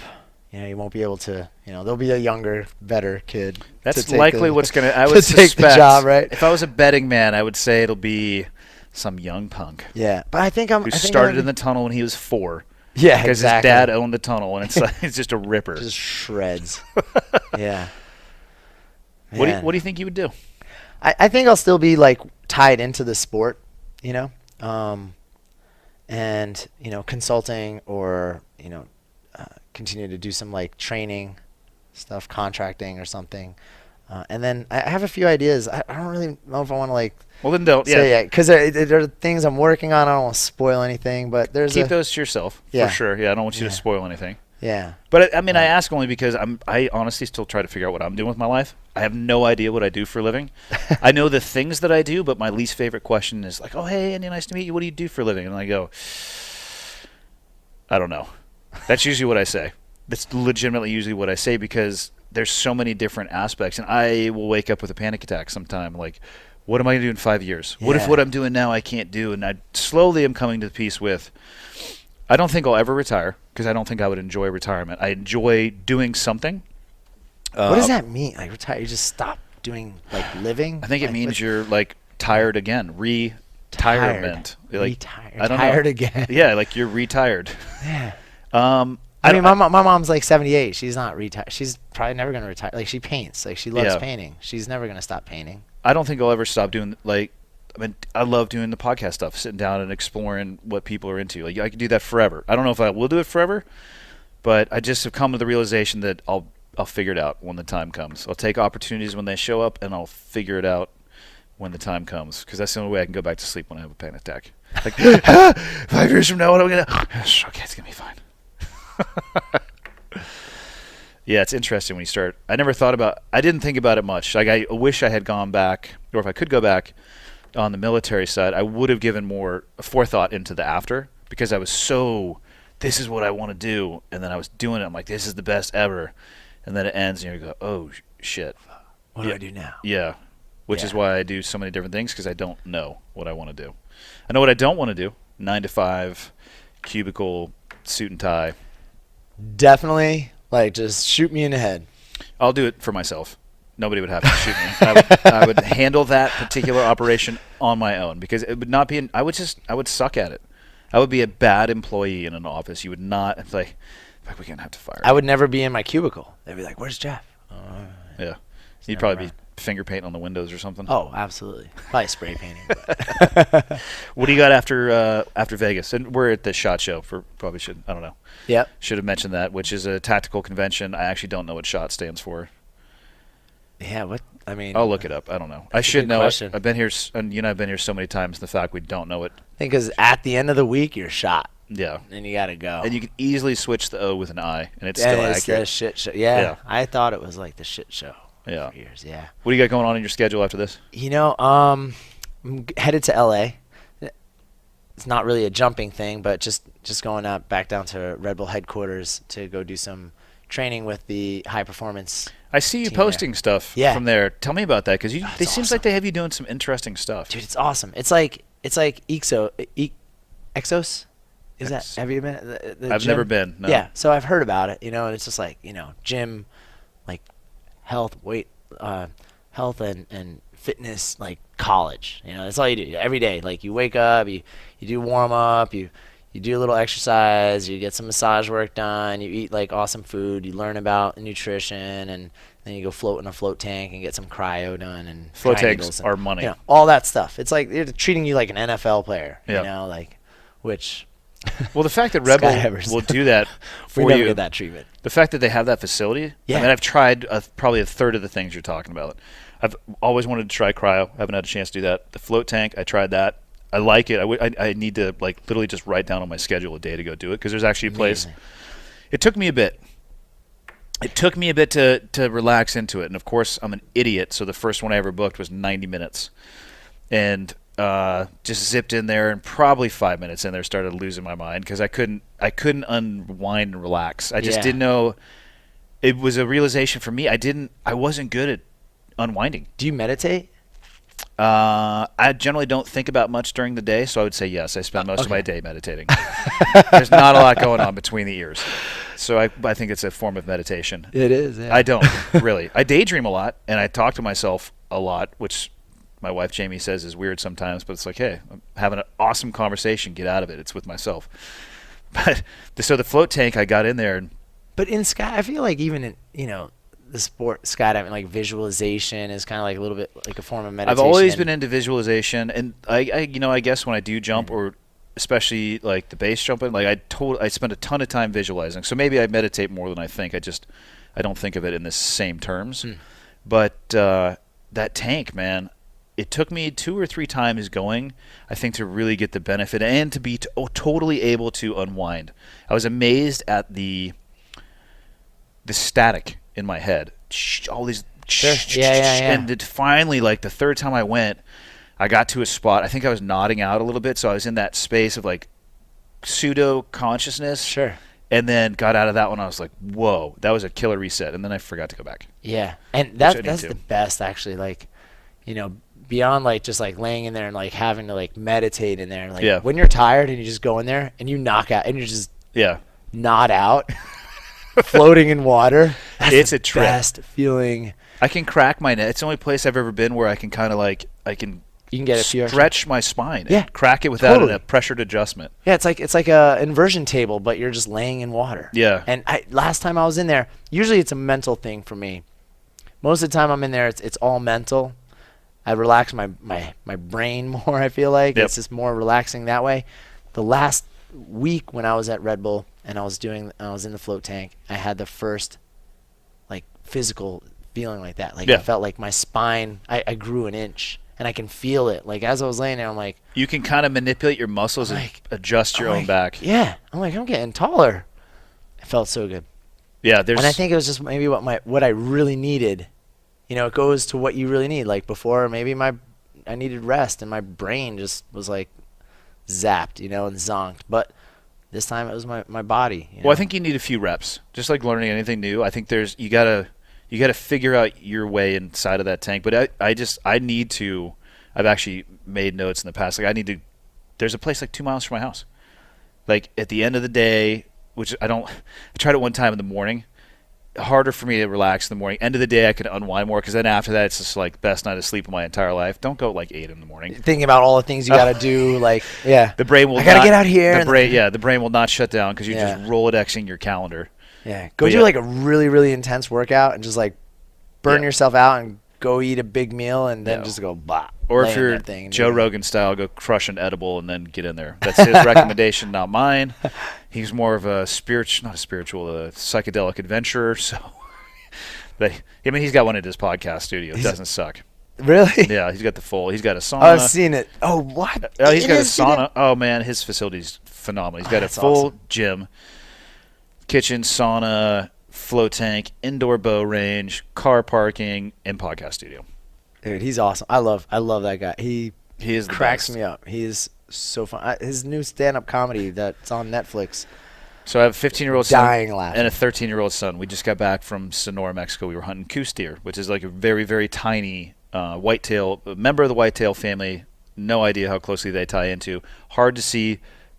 They call them the gray ghost because they're impossible to see, except for when you see them. So they're not impossible to see. They're tough.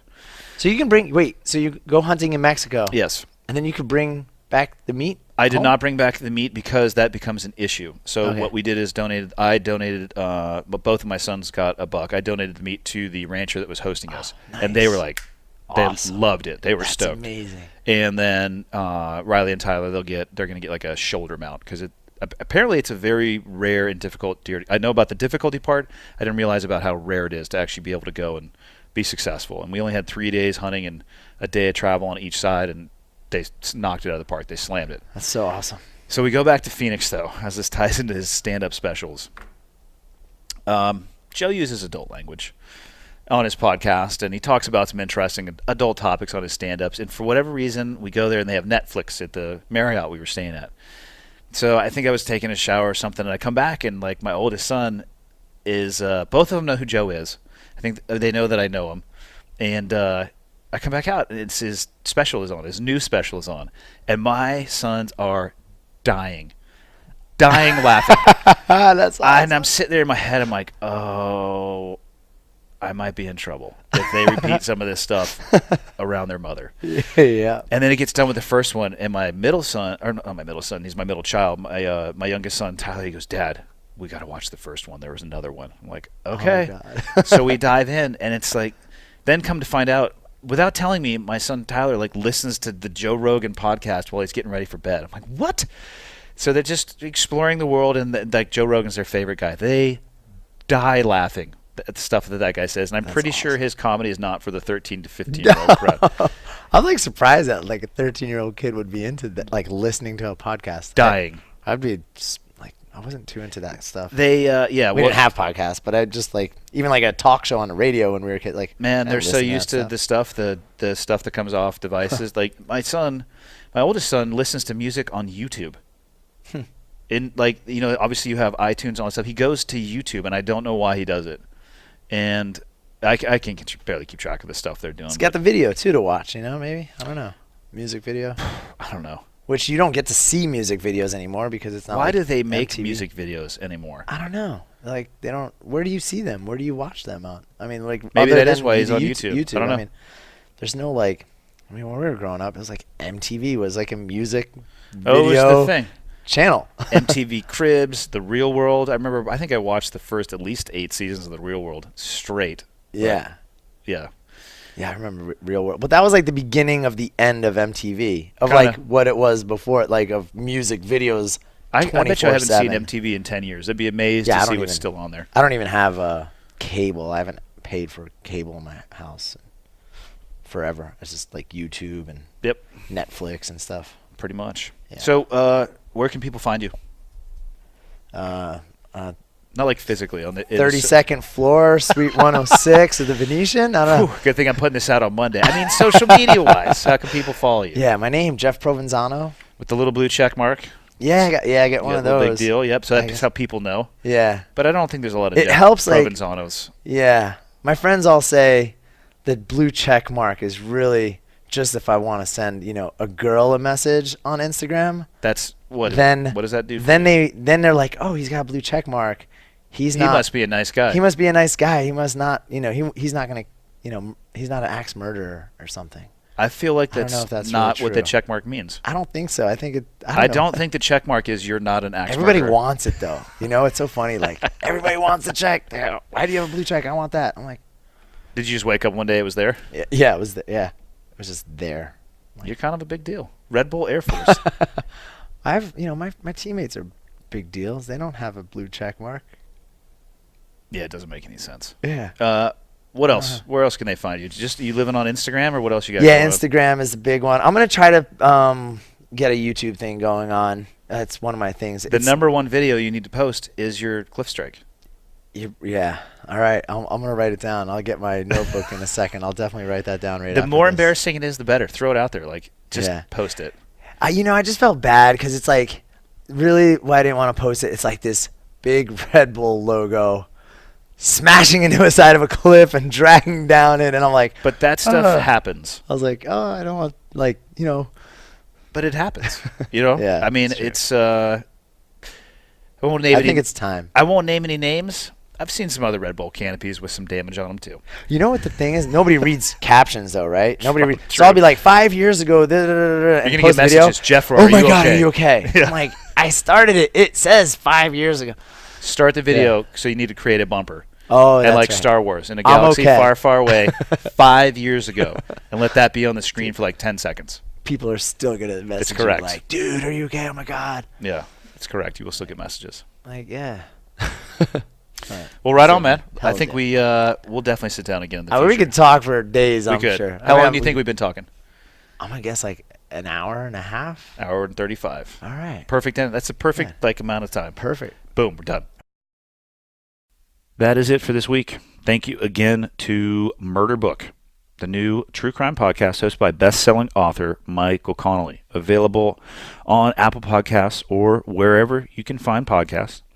And be sure to check out Dark Sacred Night. And like I said, I didn't talk too much about the book because I don't want to give away the spoiler alert, but if you're into the crime genre, you're going to dig it. It is, Dark Sacred Night is Michael Connelly's latest #1 bestseller, featuring detectives Harry Bosch and Renee Ballard. What else? Thank you to, I think I say the same thing every time, but I'm going to keep saying it. Thank you to everybody who keeps supporting the podcast. If you have time to write a review, please do so. If you have time to tell somebody about the podcast or a desire to tell somebody about the podcast, do so. Help me spread the word on this bad boy. But really, that's about it. If you like it, tell somebody about it. If you don't like it, then don't tell somebody about it. And go on to iTunes and write an incredibly negative review. And I'll fix it if I can change it, like I've said before. But the only thing I can't change likely is the sound of my voice. So if you don't like that, well, we're just not meant to be, because I can't do much about it, except for when I get sick and then it changes a little bit. I think that's about it. The new apparel for the podcast for 2019 is going to launch next week. And if you want to get a look at that, I'll remind everybody next week. But when it does launch, it'll be clearedhotpodcast.com. There's a store tab. Click on that and then have your way with the merchandise. And that is about it. Thanks, everybody.